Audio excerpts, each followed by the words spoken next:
Do you feel like you can express yourself fully at work?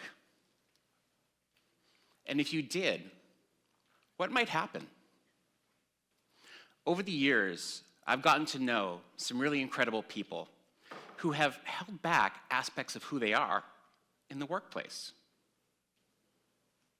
A female executive with 2 kids at home, but no one in the workplace would ever know because she didn't want that to hold her back from opportunities in the workplace.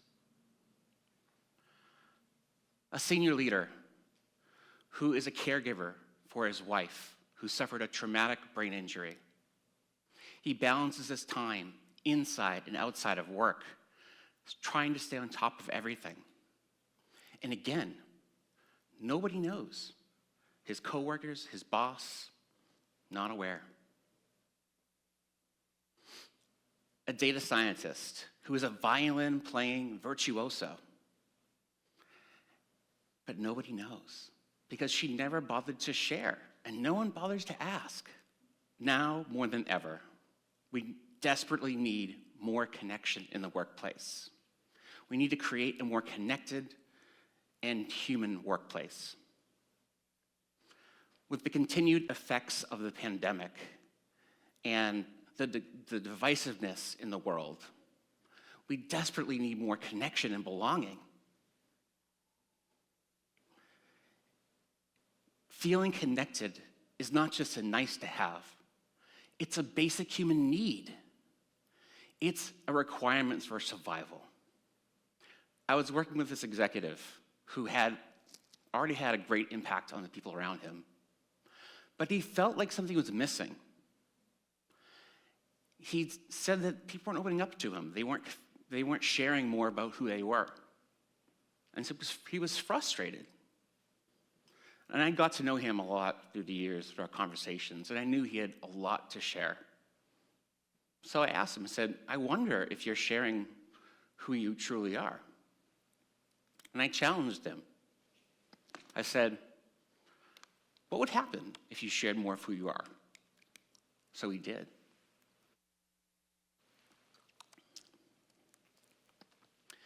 With humility and courage, he shared with one of his employees that he volunteered his time at a homeless shelter. And this simple reveal opened the door to something profound. He discovered that his employee had grown up homeless and spent time in a homeless shelter as a child. This little opening created a deeper understanding of each other, a deeper connection to what matters to each of us as humans. This is what we need more of in the workplace, a deeper understanding of each other to what matters most. And here's why.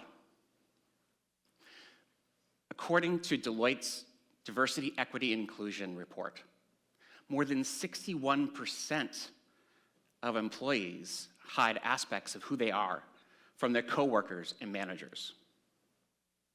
And even those who do share hide aspects of who they are, they're afraid might stigmatize them.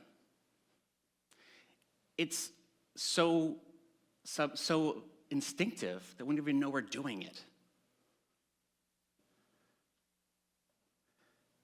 And this is happening, the company's actually even setting signals out that it's expected. For example, when you look at the senior leadership team at an organization and you look at the senior leadership team and say, who is represented? If the senior leadership team is only represented by a certain group of people, then people from underrepresented groups might feel like they don't belong. And that makes them feel like they need to hide aspects of who they are.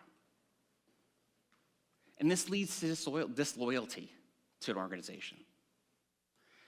In fact, over 50% of the people who are in the survey said that their need to hide aspects of who they are made them feel disconnected to the organization.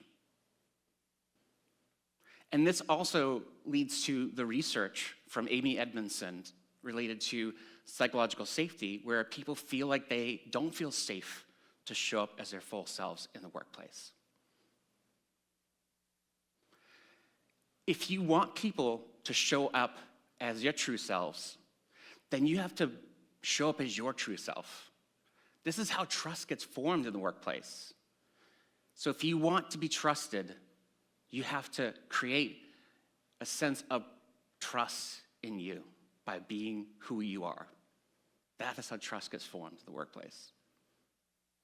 I could share countless examples of how this shows up. And it's not just D&I, it's other things, simple things, like your past experiences, your family status, or even your quirky hobbies. So I'm going to share an example that is familiar to most of you. Patagonia, the outdoor retail clothing store company. They celebrate not just, they've been a champion for the environment, but also their people over the years. They want to know what people really care about, both inside and outside of the company. And they want to make sure that they're fully being themselves. And the reason why is because they want to make sure that they express themselves fully. When people are connected to who they are, both inside and out, then it helps them to be motivated and driven in the workplace.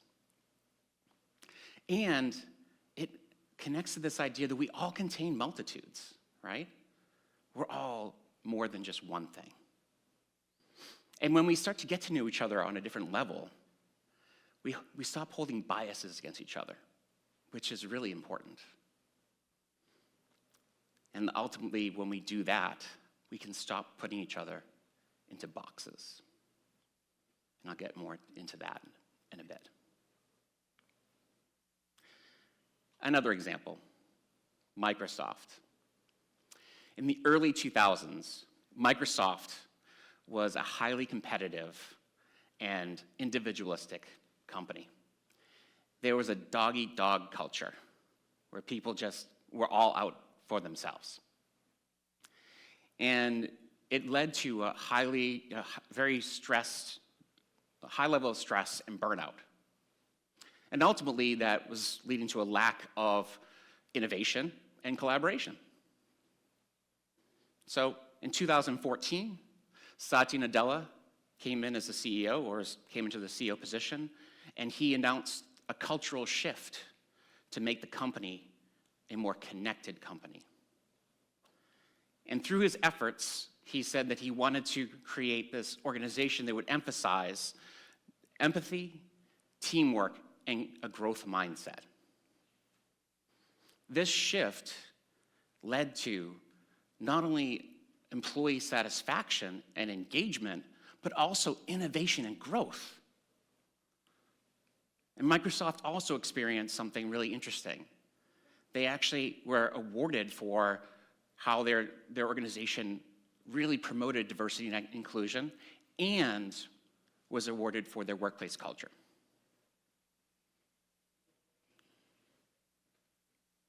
So, what are you holding back? What are some things that you might be hiding? This question is what we're going to lead into an exercise right now. I want to know who you are.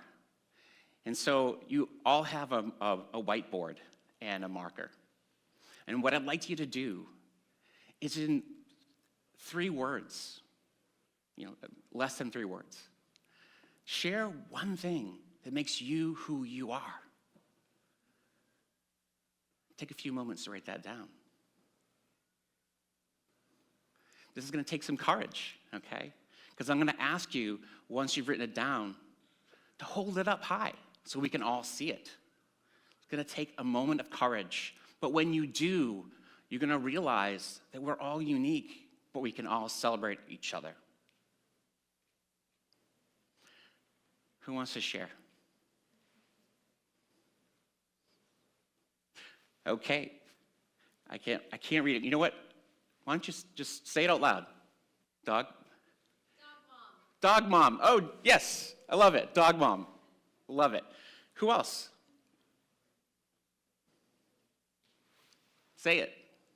Friend and a student. There you go. Who else? Back there. Social worker. Social worker. Fantastic. A couple more examples. Anyone else? Connector of people. Connector of people. I love it. I love it. This is beautiful. I'm really inspired by what you're sharing. And if we were to spend more time together and really hear everyone's, we would see that we all are very, very diverse in different ways. And we have a lot to share with each other.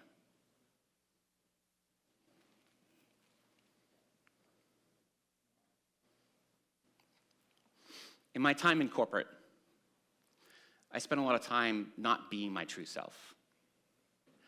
And I felt like I had to be a certain persona. I was a finance executive, and I spent time trying to play the role of the high-level finance executive, always on top of everything. I had to know the numbers, be analytical, and be on top of all the numbers. But deep down, that was not who I was. I was somebody who was passionate about art and design, about adventure. And I was very curious about people and their stories. And the more I held all that stuff out of my life, I felt lost, disconnected.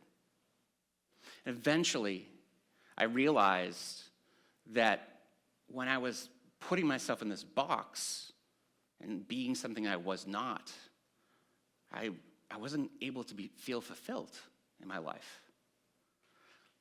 So as I started to realize I wanted to change that, I let go of all of that. And I realized that I opened up. I started to feel a little freer. I felt lighter. And people started to really understand who I was. And it made me come alive. I realized that I had a lot to offer that I wasn't really sharing with other people. And that's one thing that I want for everyone here, is when you start to let go of the things that you think you need to be, but really to be the person you want to be, by understanding all the parts of you and who you are and sharing it. Yeah. So how can you do this? Well, I want to share something with you that will allow you to express yourself more fully and to bring more of yourself into the room so that you can get to know other people on a deeper level, to create deeper connections in the workplace and in your life in general. And so this framework I'm going to share with you, it's a methodology called the CORE methodology. I've been using for a number of years with my clients, and I finally am excited to share with all of you, so you can start to create deeper connections with the people around you. So the CORE methodology, here it is. Curious. Get curious. Get curious about what you're holding back. What's unique about you that you want to share? I often say that what makes us weird is what makes us interesting.